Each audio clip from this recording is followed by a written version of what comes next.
नमस्कार दोस्तों, मैं Kanika Joshi city cable network program में करियर मंत्रा के आप सभी का स्वागत करती हूं। आज हमारे स्टूडियो में मौजूद हैं प्रोफेसर बी.डी. रावत सर, जिनको 35 साल का एक्सपीरियंस है राजस्थान यूनिवर्सिटी में और साथ साथ ये डीन भी हैं बियानी ग्रुप ऑफ कॉलेज के। नमस्कार सर। और इसी के साथ हमारे साथ मौजूद हैं प्रोफेसर संजय बियानी सर, जो ना सिर्फ एक काउंसलर हैं और उसके साथ साथ मोटिवेशनल गुरु भी हैं और साइकोलॉजिस्ट भी हैं, और इन्होंने काफ़ी अपनी बुक भी पब्लिश करी है। नमस्कार सर। जैसा कि आप सब देखते हैं कि लॉ के क्षेत्र में काफ़ी हम देख रहे हैं, तो हम जानना चाहते हैं कि ये जो लॉ प्रोफेशन है वो कौन बच्चे कोर्स इसको ऑप्ट कर सकते हैं। सर, आपका क्या मानना है? मैडम, आपने बहुत ही पर्टिनेंट क्वेश्चन पूछा है, क्योंकि जहाँ तक विधि प्रोफेशन का प्रश्न है उसमें दो प्रकार से बच्चे आगे बढ़ सकते हैं। पहला, राजस्थान में ही नहीं पूरे भारत में, और भारत में ही नहीं थ्रू आउट वर्ल्ड LLB का 3 इयर्स कोर्स किया जाता है और उसके साथ साथ LLB का 5 इयर्स कोर्स भी है। जहाँ तक LLB 3 इयर्स कोर्स का प्रश्न है, उसमें योग्यता जो है, एलिजिबिलिटी जो है, वो एक ग्रेजुएट होना चाहिए और ग्रेजुएशन में उसको कम से कम 45% मार्क्स का होना आवश्यक है। और जबकि ये परसेंटेज ऑफ मार्क्स का राइडर है वो SC ST OBC छात्रों के लिए नहीं है। और जहाँ तक LLB 5 इयर्स कोर्स का प्रश्न है, उसमें बच्चा 10+2 का किसी भी स्ट्रीम का यदि 50% मार्क्स लाता है और जिस दिन एग्जामिनेशन होता है जुलाई किसी भी सेशन में, उसमें 21 इयर्स का एज यदि कंप्लीट नहीं किया है तो वह बच्चा इसमें एंट्रेंस एग्जामिनेशन जो राजस्थान विश्वविद्यालय करवाती है उसमें उसको अपीयर होना होता है, और उसके बाद में उस बच्चे को GD भी होता है और दोनों के मार्क्स के आधार पर मेरिट बनता है, और मेरिट के आधार पर उन बच्चों को ऑप्शन करना होता है कि वो बियानी लॉ कॉलेज में जाना चाहता है या और किसी कॉलेज में। बिल्कुल सर, आपने बिल्कुल सही जवाब दिया। पर इसके साथ साथ हम ये भी जानना चाहते हैं कि एक बच्चा अगर लॉ करे तो लॉ की फील्ड में एरिया क्या है, किस तरीके से वो अपने आप को एक्सपोजर दे सकता है, आगे बढ़ सकता है? मैडम, मैं इस संदर्भ में बिल्कुल साफ ये कहूँगा कि जैसे संजय बियानी सर भी कहते रहते हैं कि बच्चों पे कोई भी विषय थोपना नहीं चाहिए।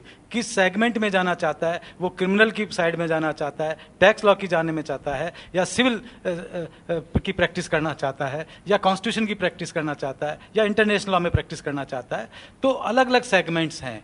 LLB की डिग्री करने वाला बच्चा किसी भी सेगमेंट में अपनी प्रैक्टिस के लिए जा सकता है। यहाँ मैं स्पष्ट कर दूं कि ये बच्चे का इंटरेस्ट है कि वो बच्चा क्रिमिनल में जाना चाहता है या सिविल में जाना चाहता है, या किसी भी सेगमेंट में वो जा सकता है और अपना कैरियर बना सकता है, स्टार्ट कर सकता है। बिल्कुल सर। और इसी के साथ हमारे साथ काउंसलर भी हैं, मोटिवेशनल गुरु भी हैं और साइकोलॉजिस्ट, तो वो हमें बहुत ही अच्छे से बता सकेंगे, और उनको पास्ट 20 इयर्स का एक्सपीरियंस है CS क्लासेस में। सर, हम आपसे ये जानना चाहते हैं कि आपको क्या लगता है कि CA और CS प्रोफेशन को हम लॉ से कैसे कनेक्ट? कनिका, देखिए, जो आपने सवाल पूछा है ये एक बहुत ही इम्पोर्टेंट सवाल है, क्योंकि हर इंसान सक्सेस से जुड़ना चाहता है।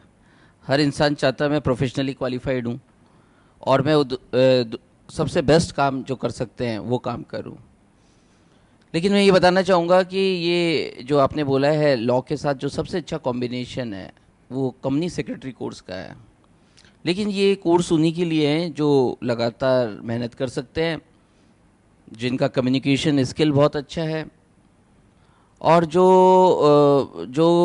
कंटिन्यूस जिनमें ये एबिलिटी है लर्निंग की, और जिनमें सिटिंग कैपेसिटी हो, जो कंटिन्यू 5 से 6 घंटे लगातार पढ़ने की क्षमता रखते हैं, और जिनका अपने अर्लियर क्लासेस में थ्योरी में अच्छा बेस रहा हो। तो मुझे लगता है कि लॉ के साथ साथ कंपनी सेक्रेटरी कोर्स किया जाना एक बहुत डिफरेंट लुक देता है लॉ प्रोफेशन को, क्योंकि पूरा उनका जो आउटलुक है वो चेंज हो जाता है। और मैं आपको ये भी बताना चाहूँगा कि जो कंपनीज़ है, कॉरपोरेट है, जहाँ पे पेड अप कैपिटल एक लिमिट से ज़्यादा है, उन लगभग सभी कॉरपोरेट एंटिटीज़ को एक कंपनी सेक्रेटरी को अपॉइंट करना कंपलसरी है। एक प्रोफेशनल कंपनी सेक्रेटरी अपनी प्रैक्टिस भी कर सकता है, उसको इच्छा है कि मैं अपनी प्रैक्टिस करूँ CS की, तो CS की प्रैक्टिस कर सकते हैं। पर CS का मतलब बोलें या लॉ का मतलब बोलें, लगभग एक ही मतलब है, that is specialization is law. So जिन बच्चों को ये अपना लॉ में करियर ऑप्शन ऑप्ट करना है और उनमें ये सिटिंग कैपेसिटी है और पैशनेट है, और जो बिज़नेस लॉ में आगे स्पेशलाइज होना चाहते हैं, क्योंकि आपके पास एक्साइज है, कस्टम है ना, और इसके अलावा इनकम टैक्स लॉ है, इसमें आप आगे बढ़ना चाहते हो तो मैं आपको सलाह दूंगा कि आप 3 ईयर लॉ करें या 5 ईयर लॉ करें, लेकिन लॉ के साथ कंपनी सेक्रेटरी ज़रूर करें और आपको पता चलेगा कि लॉ को पढ़ना कैसे है। और ये जो डिग्री होगी ये एक प्रोफेशनल डिग्री होगी जिसकी कॉरपोरेट सेक्टर में बहुत बड़ी वैल्यू है। जी धन्यवाद सर। पर इसके साथ साथ क्या आपको नहीं लगता कि प्रोफेशनल डिग्री जब हम ले लेते हैं तो उसके लिए बहुत ज़रूरी है कुछ एप्टीट्यूड स्किल्स होना, कुछ स्किल्स ऐसी जो बहुत ज़रूरी है, जो दुनिया में आपको हटके बनाती है, और लॉ प्लस आपका सीएस का कॉम्बिनेशन को आपका क्वालिफाइड बनाती है। तो इसके लिए कौन सी स्किल्स जो हमारे व्यूअर्स को आप बताना चाहेंगे रिक्वायर्ड है? देखिए, बहुत अच्छा सवाल है, क्योंकि बच्चों के ऐसे कहते हैं कि जब वो बहुत छोटे होते हैं तो उनके पाँव से पता चल जाता है वो कहाँ जाने वाले हैं। उनके जो पाँव की स्टाइल होती है उस स्टाइल से पता चल जाता है वो कहाँ जाने वाले हैं। हर बच्चा एक अलग तरह का एप्टीट्यूड रखता है। अगर उस बच्चे के अंदर कम्युनिकेशन स्किल बहुत बेहतर है और दूसरी इम्पॉर्टेंट बात उसके अंदर बहुत ज़्यादा कॉन्फिडेंट है, वो बहुत ज़्यादा कॉन्फिडेंस रखता है, उसके पास स्ट्रॉन्ग कन्विक्शन और आर्ग्यूमेंट करने की क्षमता है, वो आप डे टू डे लाइफ में देख सकते हैं। तो मुझे लगता है कि हमारी पेरेंटिंग कहीं कमज़ोर हुई है। बच्चे तो सब इंडिकेशन देते हैं, वो किस ढंग से अपनी वकालत करते हैं, अपने घर में छोटी छोटी बातों पे किस तरह से अपनी वकालत करते हैं, अपने दोस्तों के बारे में किस तरह से वो बात करते हैं। पर मुझे लगता है अगर उनमें आर्ग्यूमेंट करने की अद्भुत क्षमता है, दूसरा वो उनमें इंटरडिसिप्लिनरी अप्रोच है, वो सब सब्जेक्ट में इंटरेस्ट लेते हैं, उन्हें साइकोलॉजी में भी इंटरेस्ट है तो पॉलिटिक्स में भी, और जीके भी उनकी बहुत अच्छी है। और इसके अलावा वो उनके अंदर अपने आप में बहुत तगड़ा बिलीव है उन्हें, और उनमें एनालिटिकल एबिलिटी है। तो मुझे लगता है फिर वो लॉ प्रोफेशन के लिए बहुत ही परफेक्ट एप्टीट्यूड रखते हैं। सो जिस काम में बच्चों को मज़ा आ रहा है, अगर हम उन्हें वहाँ रखेंगे तो समझिए वो अपनी पूरी एनर्जी उस काम में डालेंगे, और अपने काम के प्रति उनका समर्पण और उनका एनर्जी डालना ही उनकी सक्सेस का आधार बनेगा। बहुत बहुत सही बात कही है आपने। इसीलिए सर आप बहुत अच्छी साइकोलॉजिस्ट भी हैं, क्योंकि ये बात इन्होंने सही पकड़ी है कि अगर बच्चे का जहाँ इंटरेस्ट है उसको उसी चीज़ में पकड़ होनी चाहिए। इसी के साथ हम बीडी रावत सर से एक सवाल पूछना चाहेंगे। सर, अगर ग्रेजुएशन हमने कर ली है तो उसके बाद में इस प्रोफेशन लॉ के अंदर आगे क्या स्कोप है? मैडम कनिका, बिल्कुल जैसा मैंने पहले भी कहा कि एलएलबी की डिग्री लेने के बाद में, और अभी जैसे आप बियानी सर कह रहे थे कि हर प्रोफेशन में सक्सेस होने के लिए, आपने बताया वो बात तो है ही है, लेकिन इसके साथ साथ जो फैमिली बैकग्राउंड होता है, जब बच्चे के पेरेंट्स में या ब्रदर्स में या अंकल्स में उसका बैकग्राउंड लीगल बैकग्राउंड है, यदि कोई एडवोकेट है, तो हम मानते हैं कि हेरिडिटी का इम्पैक्ट और उसका जो एनवायरनमेंट है उसका इम्पैक्ट हर बच्चे पे आता है। और इसीलिए हम लोग देखते हैं कि कोई भी राजनीतिक का जब बच्चा राजनीति करता है तो 99% वो बच्चे सफल होते हैं। किसी एडवोकेट का बच्चा यदि एडवोकेसी करता है तो 99% वो लोग सक्सेस होते हैं।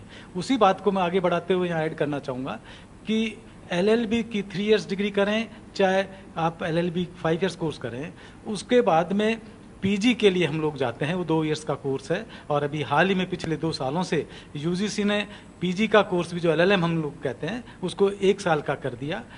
और क्योंकि पीजी में फर्स्ट ईयर का जो कोर्स होता है 2 इयर्स कोर्स में, वो तो सब कॉमन सब्जेक्ट्स होते हैं, लेकिन पार्ट 2 में आने के बाद में बिल्कुल स्पेसिफिक उनको सब्जेक्ट्स का चयन करना होता है। तो वो सब्जेक्ट वो अपने मर्जी से, अपनी जो इंटरेस्ट है उसके हिसाब से, चाहे संविधान हो, चाहे इंटरनेशनल लॉ, चाहे साइबर लॉ हो, चाहे क्रिमिनल लॉ हो, चाहे corporate law, there are various subjects which the student will choose. और उसको करने के बाद में इसमें कोई शक नहीं है कि अगर कोई भी बच्चा पीजी करता है तो उसको उस विषय पर 100% मास्टरी होती है, ऐसा मेरा मानना है, क्योंकि मैंने इन सब चीज़ों को जिया है।